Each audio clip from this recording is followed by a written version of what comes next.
Bueno, ahí como decía, hoy, ahora ya no, pero desde el domingo, durante el domingo celebramos Lagua Omer, empezó en realidad en la víspera del sábado y durante todo el domingo. Y así como en otros momentos en que celebramos, pero no es una festividad Yom Tov propiamente dicho por la Torá o incluso por la tradición rabínica, bueno, no es habitual decirse Hag Sameach, pero lo celebramos, es una celebración un poco a medias. Por un lado muy alegre, pero por otro lado también tiene recuerdos de momentos tristes. Y lo que hoy vamos a hacer, que recién me estaban diciendo, es la fogata, y bueno, no vamos a hacer una fogata porque no es el ámbito propicio, pero sí vamos a hacer como lo que pasa en un fogón, un poco de algunas historias que nos remiten al Lag Baumer. Yo lo siento como muy lejos o yo estoy muy lejos. No, entonces A ver, claro, queda adelante como más vacío, pero no los quiero hacer moverse con el. Estoy acercando. Ay, qué lindo. Me dicen todas metáforas a esta hora de la noche en que a todos nos cuesta desplazarnos. Pero bueno, la vez pasada estuvimos viendo un poquitito de lo que implican algunas festividades, dicho en esos términos, sino como Hag, Yom Tov, pero que sí son nacionales y que hablan de nuestra historia. Lo comparamos con Hanukkah, que también es una festividad en que nosotros buscamos nuestra independencia. En Hanukkah logramos establecer un Estado judío. En Lagua Omer tuvimos, y hago una breve pasada, un breve periodo de independencia, pero no es lo que se dice como en otros momentos, como 1948, como en el año 1000 cuando tuvimos el reinado de diferentes reyes, ni como el Estado macabeo. Eh, pero de todos modos está englobado en esa característica clasificación de festividades nacionales. Vamos un poquito entonces a repasar qué sucedió en Lago Omer, como ya algunos lo vieron, voy a ir escuchando y retomamos desde ahí. Vamos a escuchar algunas historias que le dan más sentido, que nutren más a los personajes de ese momento y algo central del Lago Omer que nos conecta con la festividad próxima, que ahí soy mala. ¿Cuál es la próxima festividad? Bien, Shavuot, pero también hay algo ahí en el medio que no es festividad propiamente dicha, pero también celebramos. ¿Cuál es? Yom Yerushalayim, muy bien, señorita, ya está, con eso aprobó el curso. Sí, Yom Yerushalayim, ahí tenemos algunos para admitir, perdón. Bueno, el lunes que viene tenemos un momento Yerushalayim, así que hoy avanzamos también con la Omer algunas historias, conectamos con Shavuot, tenemos más adelante nuestro Tikkun de Shavuot y retomaremos en una próxima clase algo propio de Shavuot, que es la lectura de Megilat Ruth, más adelante. Tal vez no necesitan saber todo el panorama, pero para mí es bueno organizar y saber por qué hoy vamos a conectar con Shavuot. Lag Baomer entonces se llama así porque, ¿qué significa lag? Tiene que ver con la cuenta del Omer que se extiende entre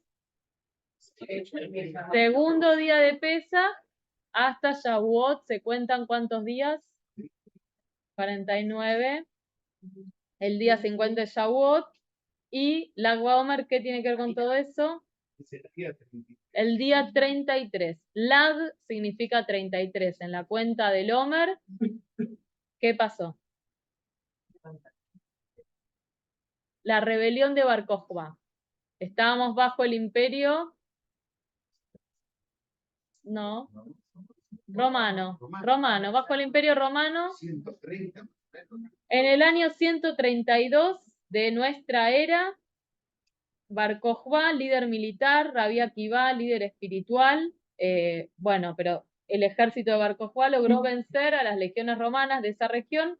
Eso fue aparte 60 años después de qué? De la destrucción del templo de Jerusalén, del segundo templo de Jerusalén. Claro, entonces es para tener también en cuenta que todavía nosotros vivíamos en un periodo en que el Imperio Romano ya hace un tiempo gobernaba en la tierra de Israel, que teníamos diferentes también momentos dentro de ese gobierno, que Jerusalén fue renovada, que mucho de lo que vamos a hablar de Jerusalén en la semana que viene, y lo que vemos al día de hoy tiene que ver con esas construcciones, pero que para el año 70 ya era más fuerte el ansia por ser independientes a toda costa. Y ese a toda costa fue tal cual, a costa de que perdimos el templo, que muchas vidas se perdieron, pero vemos que todavía queda un reducto 60 años después. Bar Kokhba reclutó un ejército que a su vez eran los alumnos de Rabbi Akiva, que también lo proponía Bar Kokhba, un sabio como él, viendo en Bar Kokhba un líder militar que podría llevar a la independencia de Israel. Y durante 3 años fue un breve periodo en que Bar Kokhba pudo liderar de una manera muy dura para poder sostener esa breve independencia que finalmente, 3 años después, tanto Bar Kokhba como Rabbi Akiva fueron asesinados y el pueblo llevado al exilio por 2000 años, básicamente. Así que fue como impensable también eso que cantamos en el Atikva, una esperanza de 2000 años, tiene que ver con este periodo histórico. Y está bueno también que vayan encontrando en canciones, historias, significados que uno canta, dice, pero de repente, son 2000 años porque estamos hablando del año 135 de nuestra era. Más o menos 2000 años. A eso se refiere la Tikva. ¿Sí? Hay lección Sofía, sionismo, movimiento sionista. En el Atikva se habla de los ojos miran hacia Sion, ¿sí? Que es otra denominación de Israel. ¿Sí? Lo digo también como para que vayan encontrando esas palabras que por momentos uno repite, pero tienen un significado atrás.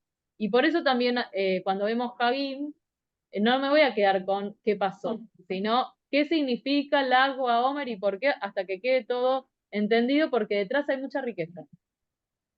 Rabbi Akiva fue uno de los sabios que dieron lugar también a nuestra tradición, porque pensemos que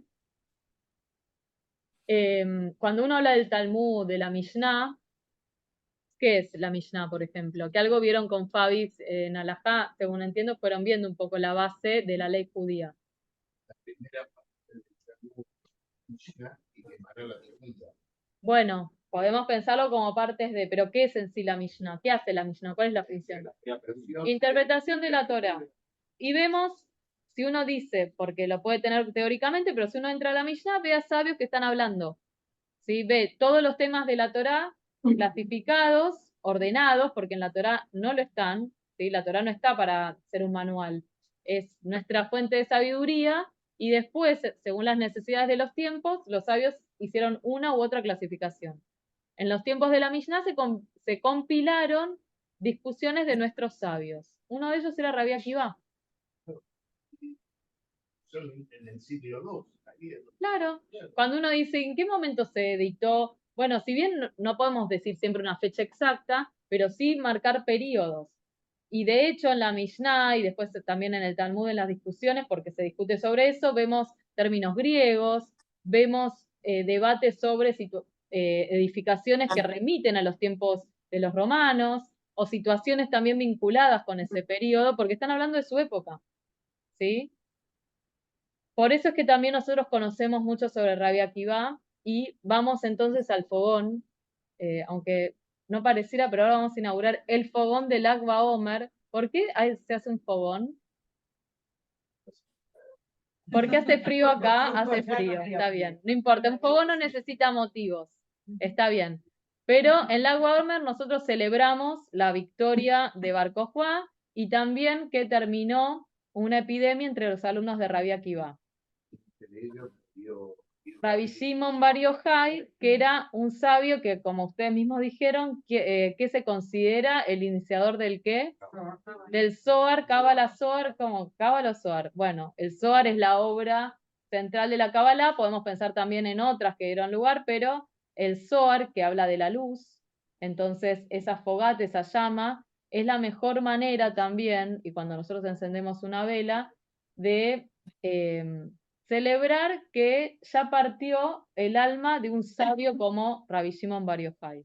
Y los sabios también se preguntan, ¿celebrar que alguien falleció? Bueno, pero es el recuerdo y es acompañar a ese alma que se eleve. Sí, ya termina la plaga. Sí, se termina la plaga y también es la rebelión de Bar Kokhba. O sea, y triunfó la rebelión de Bar Kokhba. Rab, Sí, él lo pidió.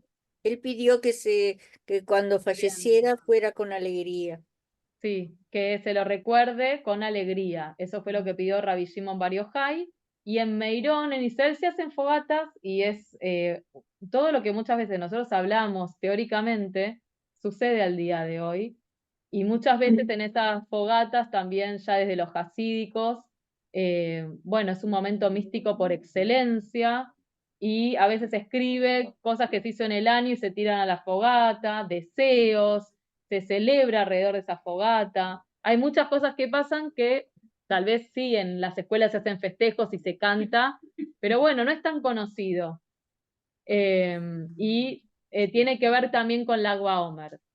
Como claramente no somos de celebrarlo tanto como otras festividades que nos congregan en la diáspora, como ser Pesaj y Rosh Hashanah, que son festividades que unen a la familia, vamos a celebrar con relatos.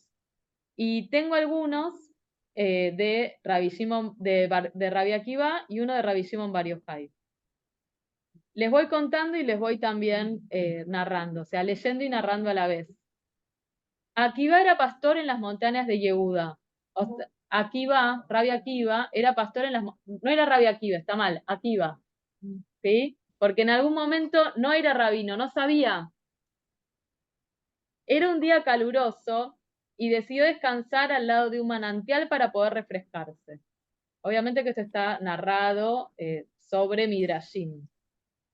Hasta ese momento Akiva no había estudiado nunca en su vida, pero amaba mucho la naturaleza y adoraba observar todo a su alrededor y aprender sobre aquello que solo la naturaleza podía enseñarle. Descansaba Akiva junto al manantial cuando vio una roca con un hoyo muy grande y profundo. ¿Quién hizo semejante agujero en la roca?, se preguntó. Siguió Akiva observando a su alrededor. ¿Quién hizo el agujero en la roca? Porque no puedo evitarlo, gente, tengo que interactuar, soy maestra con... El agua, muy bien. Vio que sobre la roca perforada caía agua, gota a gota desde el manantial. Ah, ya sé, entendí, se entusiasmó Akiva. El agua hizo gota a gota ese agujero. Continuó Akiva pensando, es realmente maravilloso, siendo la roca tan dura y el agua tan suave. El secreto está en la persistencia del agua. Durante cientos de años cayó el agua gota a gota sobre la roca. Y resulta que entonces que así, después de mucho tiempo, también las suaves aguas pueden empapar y perforar la dura roca. Akiva continuó su recorrido junto con su ganado. Durante la caminata no pudo dejar de recordar el asunto del agua. ¿Y qué conclusión llegó?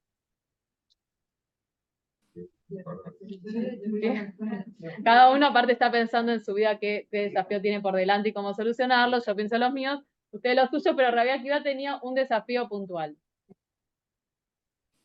Si el agua consigue con la fuerza de la persistencia perforar una roca tan dura, ¿no es eso acaso señal de que se puede lograr lo que sea siempre y cuando intentemos lo suficiente?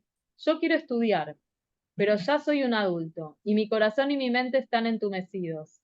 Sin embargo, por otro lado, si el agua perforó la roca, quizás el estudio de la Torá puede inundar mi dura cabeza de conocimiento. Ese fue el instante en que Akiva decidió hacer un cambio en su vida. Akiva fue a ver al maestro del aula de los alumnos principiantes. Rabí, por favor, enséñeme Torá. El maestro no podía creer lo que sus oídos escuchaban.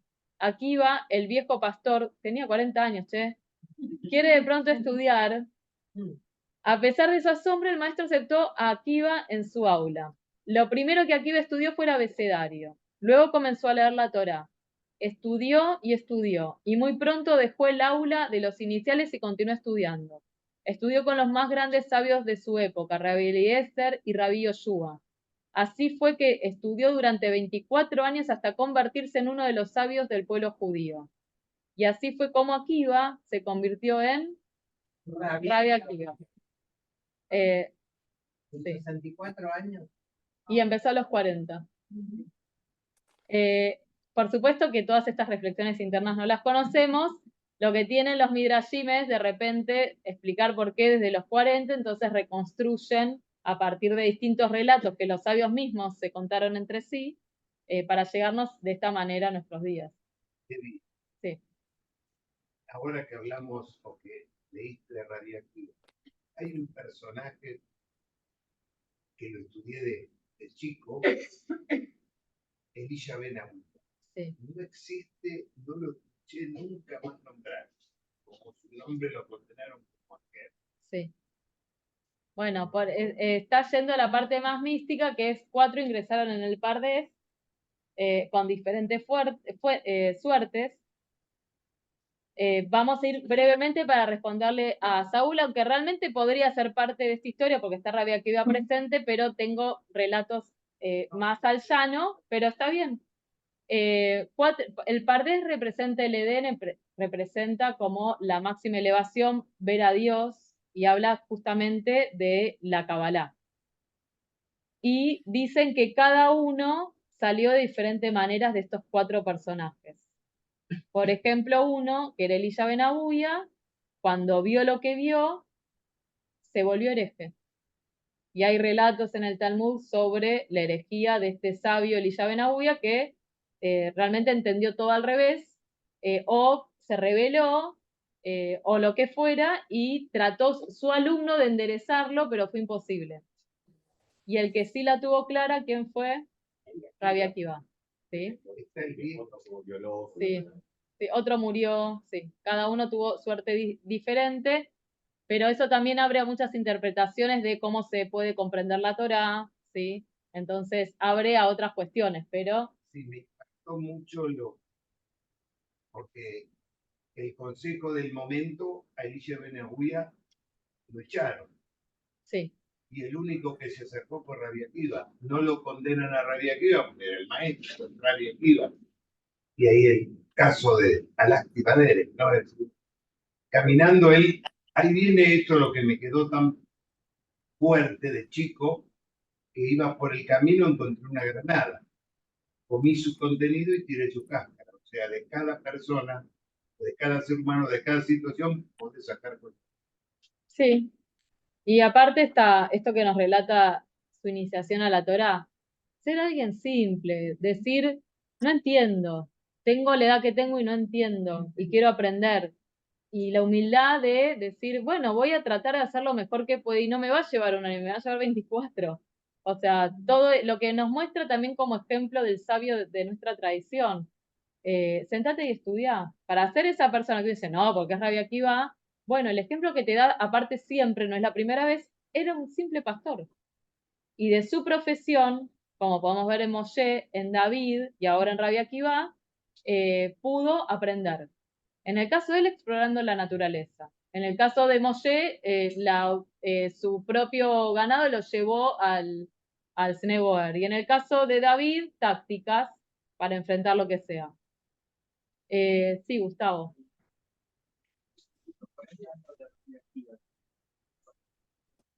Sí, algunos lo toman, preguntan los 40 años de Rabbi Akiva, si se relaciona con los 40 años para aprender Kabbalah.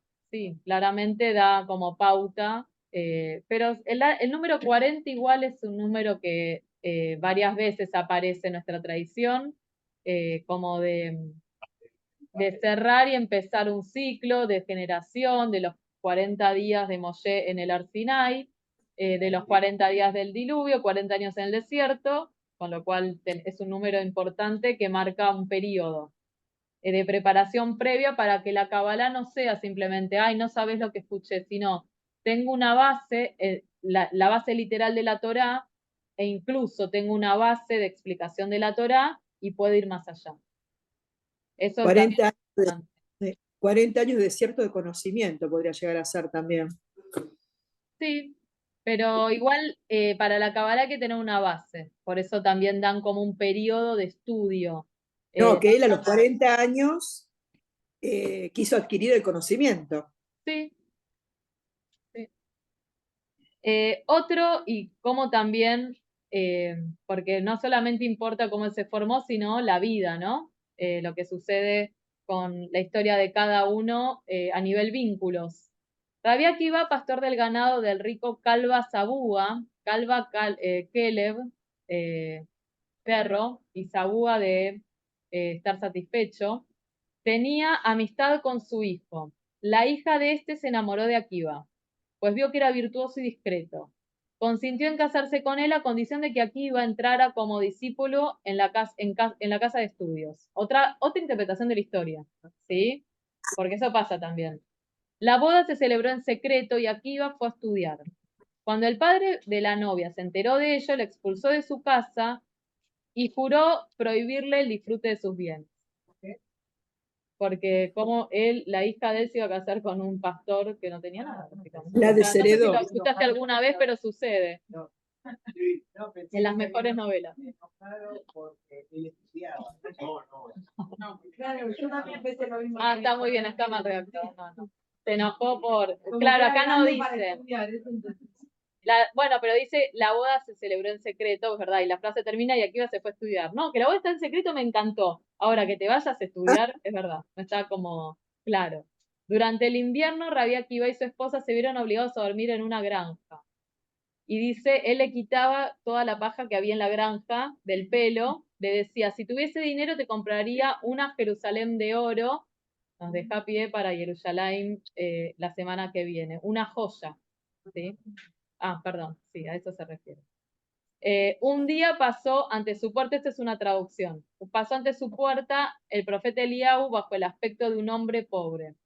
Golpeó la puerta y les dijo, dadme un poco de paja, mi mujer acaba de dar a luz y no tengo nada que acostarla para que la mujer pudiera descansar. Rabbi Akiva se la entregó y le dijo a su esposa, mire ese hombre, no tiene ni siquiera esto. Y ella le contestó, vete a estudiar a casa del maestro. O sea, no tenían nada.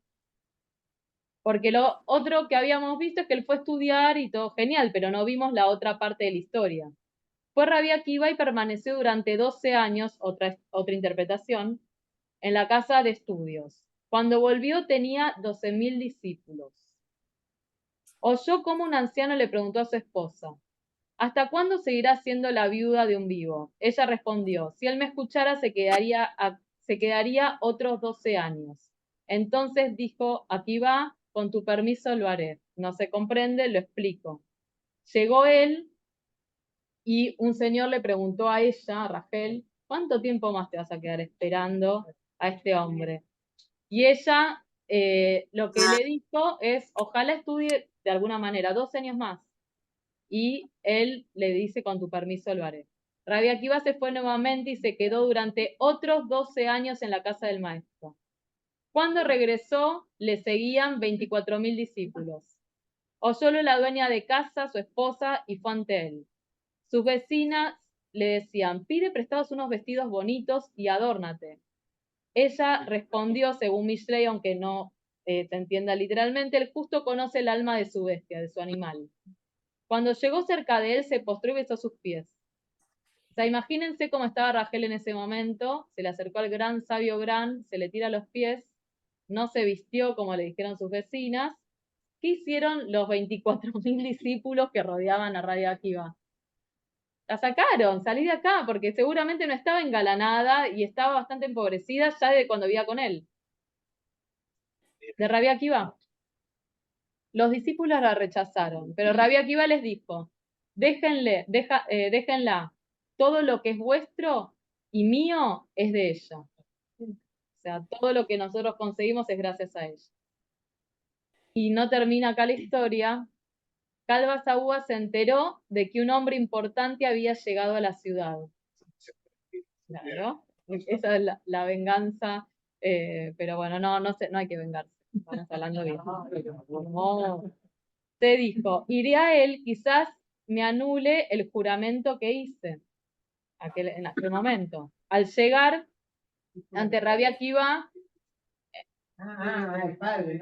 este le preguntó, sabiendo que ella se casaría con un hombre importante, ¿hubieras hecho ese juramento, ese voto? Contestó, no, aunque hubiese aprendido un solo capítulo, una halajá o una ley.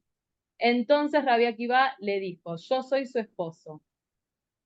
Calva Saúl humilló el rostro, o sea, como que besó sus pies y le entregó la mitad de su fortuna. Bueno, no era necesario tanto, pero no viene mal. Después de 24 años y la mujer sin comer, no sé, ya 40 años, bueno, acepta un poco. Acá, hasta acá, al menos esta historia llega hasta acá. Pero hay un relato que viene más adelante. No ahora vamos a pasar a otro sabio. No vamos a ir a esa parte de la historia, vamos a ir a otra parte. Ya está, tienen amor, qué sé yo. ¿La canción? ¿Cuál?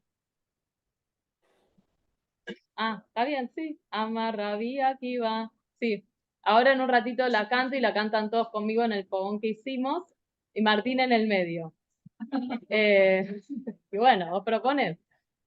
Pero también un poco ingresando en lo que vamos a ver después, que tiene que ver con lo central acá, que es la Torá, que es lo que defendía los soldados de Bar Kokhba, lo que defendía Rabbi Akiva, lo que quiso estudiar Rabbi Akiva a sus 40 años, por lo que se jugó Rachel, que tenía todo y que quería estar con ese hombre porque era sencillo, pero también quería que ese hombre estudie. O sea, no le pedía posesiones, le pedía que si evidentemente él también tenía ese ansia, que vaya, que lo haga. Y eso Rabbi Akiva también lo transmitió a sus discípulos, que es lo mejor, porque si uno es sabio para uno mismo y explica en difícil, ¿qué sentido tiene? Lo que busca la Torá es Torá, que también esa misma palabra, morá, se relaciona, tiene la misma raíz, leorot, que no es lo mismo que luz, es enseñar. ¿Enseñar qué significa? La palabra enseñar. Piénsenlo fuera de lo habitual, de lo que es educar. ¿Qué significa enseñar? Mostrar, Dar una señal. presentar, ¿sí? Simplemente acercar a la gente a algo, presentarlo claro, ¿sí? Todo lo que viene después, que es dogmatizar, bajar línea, complicarla, reprobar exámenes, o sea, todo eso son agregados. La idea es que las cosas queden claras y la Torá es eso. La Torá lo que hace con sus leyes es darnos normativas de vida para vivir mejor y también ilustrarnos. Pero la base de todo eso, y decía Rabbi Akiva, y hoy lo compartí en un amasado con la familia de Talmud Torah, no fue el único, pero él también decía que llama Rabbi Akiva, que la frase central, una regla central de la Torah, ¿cuál es? Muy bien, amar Beauta le reaja camoja, ¿sí? Amar a tu prójimo como a ti mismo es lo más importante. El amor es lo más importante, no digo solamente all you need is love, pero realmente en algún punto es la base de todo lo que tenemos que hacer, la base de todas las leyes de nuestra vida, de lo que ponerle pasión y amor a lo que hacemos, hasta en nuestros vínculos. Y cuando eso no sucede, no decir listo, ya está, sino revisarlo. Y a veces eso no es que nos sucede, pero no es suficiente. Había una vez, y esto ahora con Rabbi Shimon Bar Yochai, el gran discípulo de Rabbi Akiva, que por eso transmito, un gran maestro, tenía, bueno, claro, yo no tengo 24.000, o sea, la verdad que es un genio, pero aparte formó a grandes a partir de él, y eso también habla de su pasión y cómo se transmitió esa pasión. Y había en la ciudad de Sidón una pareja que no tuvo hijos durante 10 años. ¿Qué pasa según la halajá o según visiones como más observantes en estos casos? Se puede pedir el divorcio, se recomienda. Algunos incluso han dicho a parejas que lo tienen que hacer porque pueden rehacer sus vidas, más allá de lo que cada uno puede opinar al respecto. Pero bueno, lo traen acá como una situación que es para considerar. La pareja se dirigió al gran justo, al gran sabio Rabbi Shimon Bar Yochai para divorciarse, pensando tener así la posibilidad de tener hijos, cada uno por su cuenta, en otro momento. Rabbi Shimon los escuchó y les dijo, yo les pido una sola cosa. Igual que cuando se casaron, hicieron una gran fiesta con una gran comida, ¿qué les propone? Sí, que algunos lo hacen por otros motivos, está bien, pero en este caso es sepárense disfrutando ese último momento. ¿Sí? Entonces dice, ahora que se separan, deben también hacerlo con un banquete festivo. La pareja, aunque no entendió la intención del gran sabio, cumplió con el pedido y celebró una comida en honor a su divorcio. Durante el banquete, la esposa sirvió vino al esposo hasta que se emborrachó. Tuvieron una gran fiesta grande. Con el corazón más alegre, ¿qué le dijo el esposo a la esposa? No, no sé qué esperar. O sea, esto tiene más creatividad, pero podría haber sido. ¿Vieron cuando a veces hacen digresiones del Midrash? Bueno, acá tenemos una, pero no es el caso. Por ahí quedó justo embarazada esa noche. Claro, ay, divino. Pero dijeron, bueno, nada, están alegres, se vuelven a unir, duermen juntos, tienen un hijo y ya está. Por eso se lo dijo Rabbi Shimon Bar Yochai, muy bien, no es esa la opción, pero podría haber sido. Le dijo el esposo a su pronto ex esposa que podía llevarse lo que más quería del hogar y luego irse a la casa de su padre. Es decir, la mujer tiene que volver a la casa del padre. Entonces le dijo, llévate lo que más te guste, lo que más quieras, elegí lo que vos quieras de toda la casa y llévatelo a la casa de tu padre. Yo me lo llevo a él. El esposo, debido a todo el vino que bebió, cayó en sueño profundo. ¿Qué hizo ella entonces? Pidió que se lo llevaran a la casa de su padre. A medianoche, sí, siempre es así esta historia, la cuento en distintos lugares, pero yo la cuento y me vuelvo a emocionar, ¿no da? Que sí. A medianoche el esposo despertó de su sueño, igual lo quiero leer, por favor, déjenme leerlo. Se despertó de su sueño, sintiéndose ya más sobrio, preguntó, ¿dónde estoy?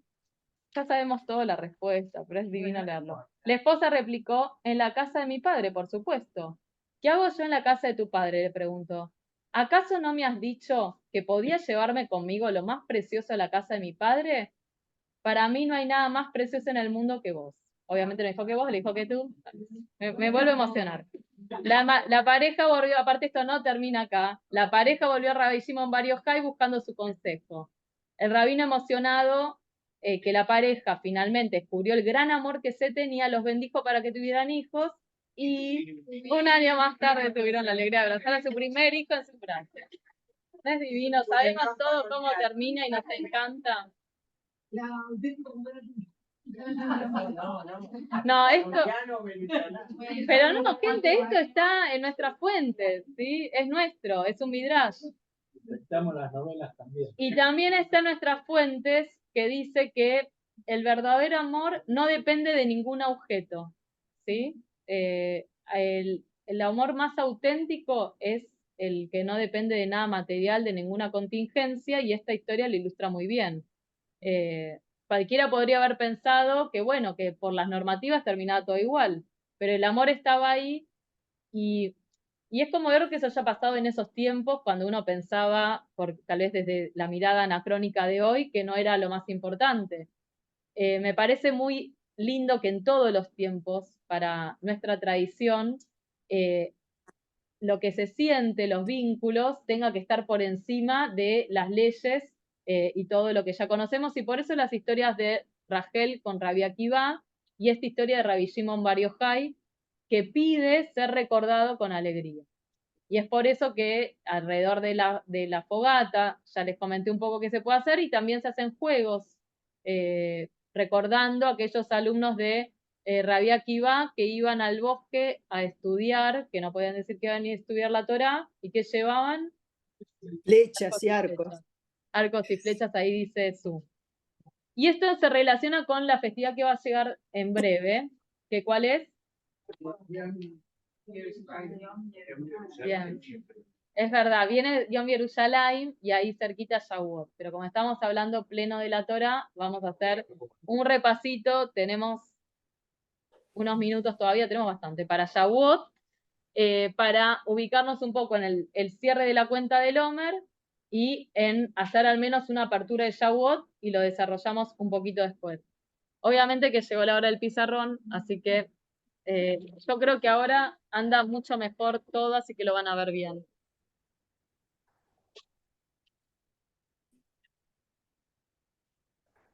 Sí, la verdad que sí. Bueno, primero, tenemos Shavuot. Algo Qué así. bien que se Se ve bien en espejo, pero bueno, lo voy explicando. ¿Qué significa? Y para los que están viendo Ivrit, y para los que saben Ivrit, vamos haciendo regalitos en Ivrit, Shavuot, sin puntitos, sin las vocales.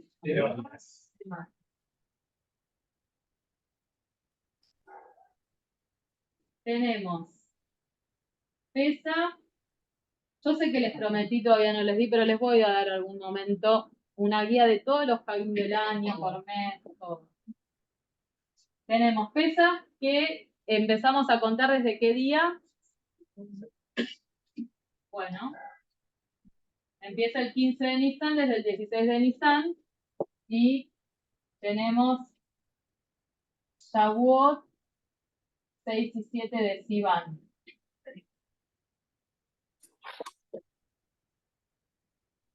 Lag Baomer. Vamos a ver ahora brevemente qué es Shavuot para ya dejarlo armado para la vez siguiente un poquito y sobre todo la otra, pero cuando llegue Shavuot ya saben de qué se trata. ¿Por qué se llama Shavuot? 7 semanas desde... Desde el segundo día del mes. Bien, pero no es tan frío. O sea, 7 semanas desde qué pasó. Desde la salida del Bien. Salida de Egipto, porque somos esquemáticos para decir celebramos Shavuot porque pasaron 49 días de Pesaj, que es como celebramos que después de la salida de Egipto, ¿cuántos días pasaron hasta qué? Bien. Ahora una pregunta importante, y es capciosísima para esta hora de la noche. No se asusten. Celebramos entonces en Shavuot que ya falta poco que recibimos la Torá. ¿Y qué celebramos en Simchat Torá? Ya lo hice esta pregunta al principio de año. Terminamos de leer la Torá y que comenzamos de nuevo. No celebramos que se terminó y nunca más, ¿sí? Celebramos entonces, Simchat Torá no es lo mismo que Shavuot. Error típico, ¿sí? En Shavuot, ¿qué celebramos? Que terminamos de leer la Torá. No, que recibimos la Torá en el Har Sinai. ¿Qué? No, en Simchat Torá empezamos desde Bereshit. Y en Shavuot leemos los 10 mandamientos. Ahora, tu pregunta pasa por si nosotros en Shavuot recibimos la Torá, ¿no deberíamos leer Bereshit? ¿Esa es tu pregunta? Lo que pasa es que cuando decimos que... No, está muy bien lo que estás preguntando. Decir que recibimos la Torá, en este caso, no se refiere a recibimos todo el relato desde Bereshit hasta el final. Significa el concepto de Torá. Y ahí es lo que veíamos, es que no, es toda la Torá. Y por eso quería hacer un poco de introducción de qué estamos hablando cuando recibimos la Torá en relación a la Torá que veíamos recién. La Torá es la ley en general, es la Torá en sí misma que empieza en Bereshit y termina con el relato de Moshe. Algunos dicen, ¿cómo puede ser que Moshe recibió la Torá y que él escribió si la Torá termina cuando Moshe fallece? O sea, vamos más allá de ese concepto. Incluso la Torá te dice, no termina acá, no es solamente las 2 tablas con los 10 mandamientos. Es simbólico a toda la ley y la enseñanza posterior. Por eso se dice que estuvimos ahí nosotros también presentes. Porque si no diríamos que solamente lo que está en la Torá es la ley y que todo lo que estamos haciendo nosotros, por ejemplo, encender 2 velas en Shabbat, no tiene nada que ver. En Shabbat tendríamos que sentarnos a recordar el Shabbat y no hacer ningún tipo de trabajo que tampoco sabríamos qué significa trabajo, porque no tenemos en la Torá escrito lo que es. Entonces, vamos más allá del relato Torá o de las 2 tablas que se explican en la historia, sino de lo que implica la ley.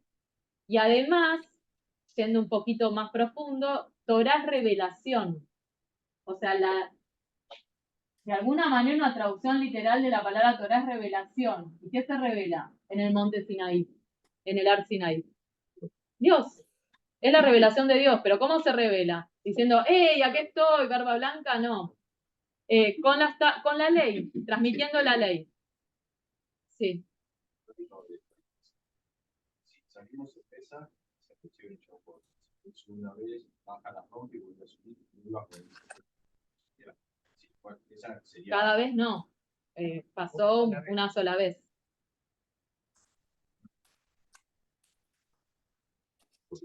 No, pero por eso, no fue que bajó, subió. O sea, él fue 40 días a recibir la Torá, o sea, escucharon los 10 mandamientos, subió, estuvo 40 días. Cuando bajó, después de esos 40 días, becerro de oro, se rompe la Torá, y después vuelve a subir y baja con las segundas tablas, y se considera que ese momento, ¿qué fue? ¿Qué festividad que conmemoramos? El día que Moshe bajó con las segundas tablas.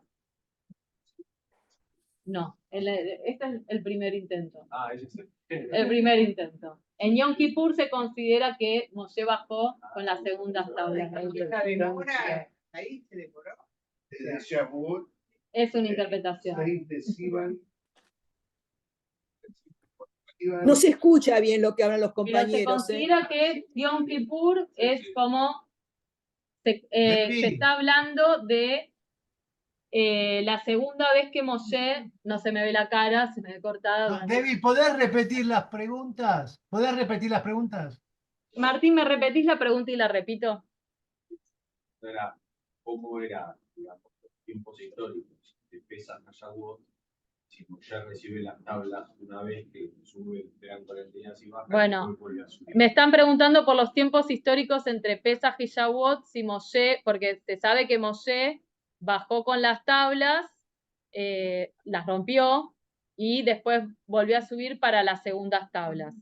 Primero que hablando de tiempos históricos sabemos que esto es tradición, con lo cual no podemos documentarlo ni tampoco es nuestro interés hacerlo. Esta entrega de la Torá es las primeras tablas de la Torá. No estamos hablando de las segundas tablas que se considera que fue para Yom Kippur. ¿Sí? Esto es, o sea, nosotros lo que celebramos en Shavuot es el momento en que Dios dijo al pueblo si estaban dispuestos a aceptar la Torá, que dijeron a Seben Ishma, y después escuchamos los 10 mandamientos que vamos a leer en el templo y que vamos a estar todos nosotros escuchando los 10 mandamientos, ¿no es cierto? El 12 a la mañana, por favor, gente, hágame quórum. O mañana al menos, con eso alcanza. Entonces, en Shavuot, por un lado, nosotros recordamos recibir la Torá. Por otro lado, y en relación con el aspecto agrícola, ¿qué se rememora en Shavuot? Tenemos un nombre en Shavuot, otro nombre es Hag Abikurim, que son los primeros frutos. Hag Abikurim, los primeros frutos. Hag Akatzir, que es Cosecha.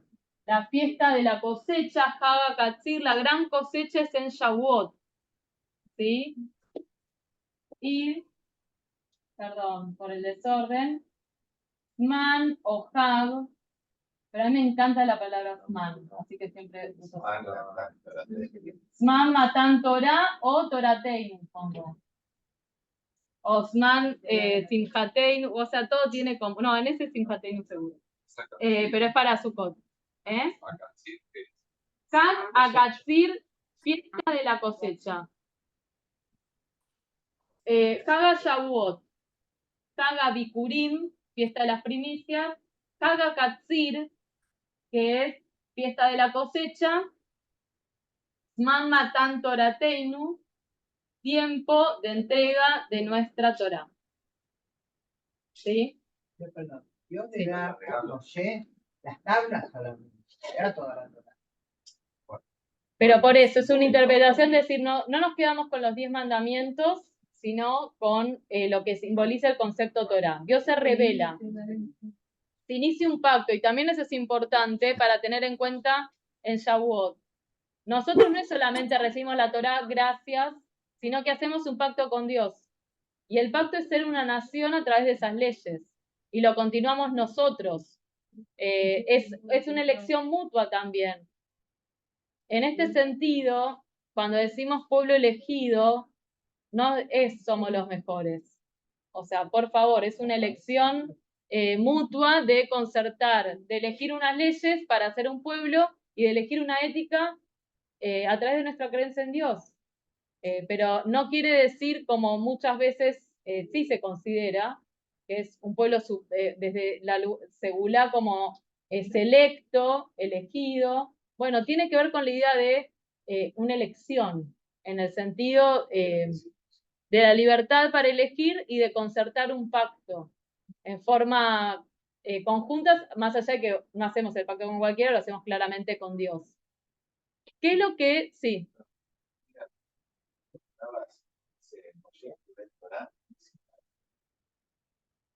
Moshe recibió la Torá de Sinai, no solamente en Sinai, la Torá que estaba disponible en ese momento, me parece a mí.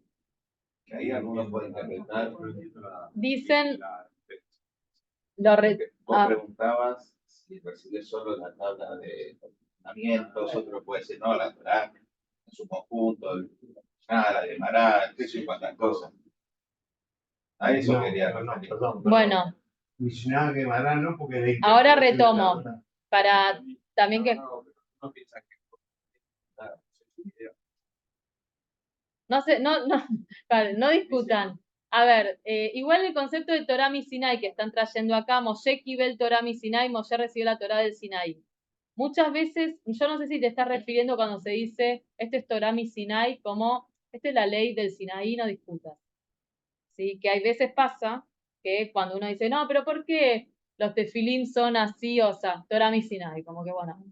Y en algún grupo hablamos, hay ciertas leyes de la Torá que vos podés estar un año explicando, pero en realidad no tiene ningún sentido la explicación, que son leyes, como ser no mezclar carne con leche, podés decir, no, pero ¿por qué la leche del cabrito, la leche de la madre con la carne del cabrito? ¿Cómo vas a justo juntar madre e hijo? No tiene nada que ver. O sea, hay ciertas cosas que, bueno, son ley establecida.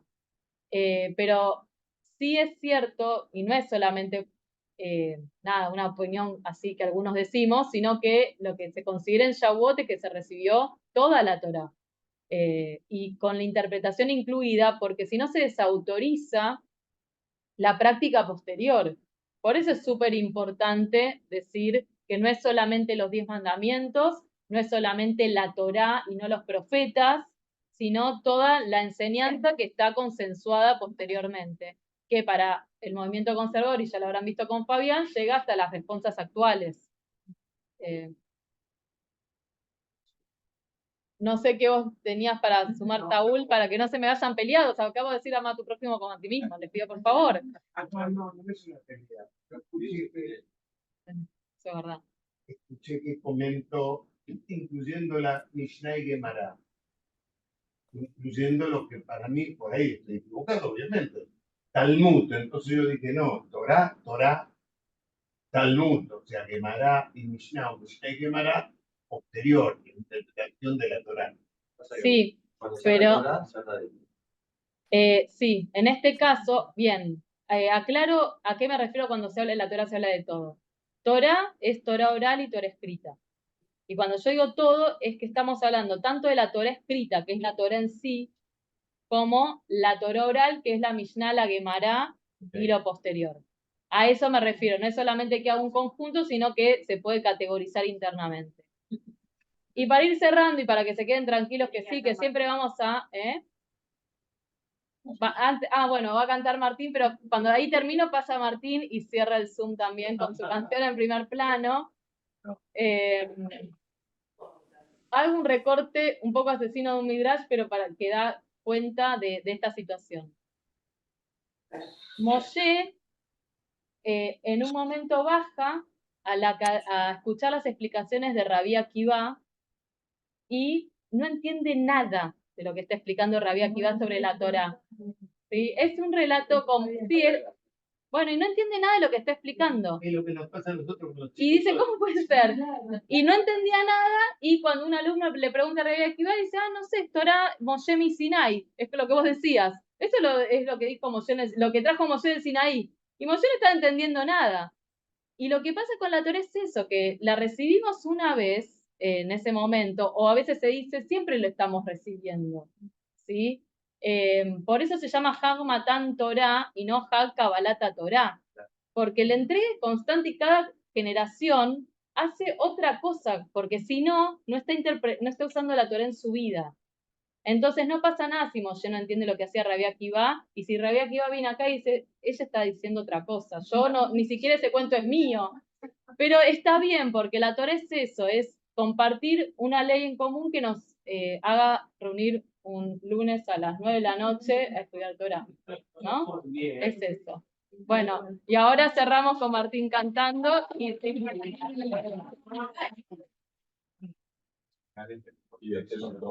no, vamos así.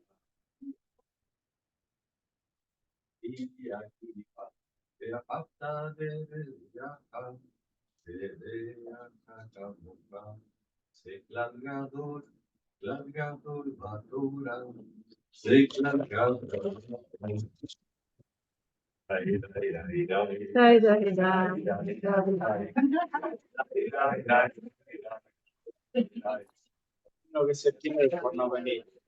La verdad que están todos acá. Bueno, mejor que yo. Chau, chau. Sería 15 años.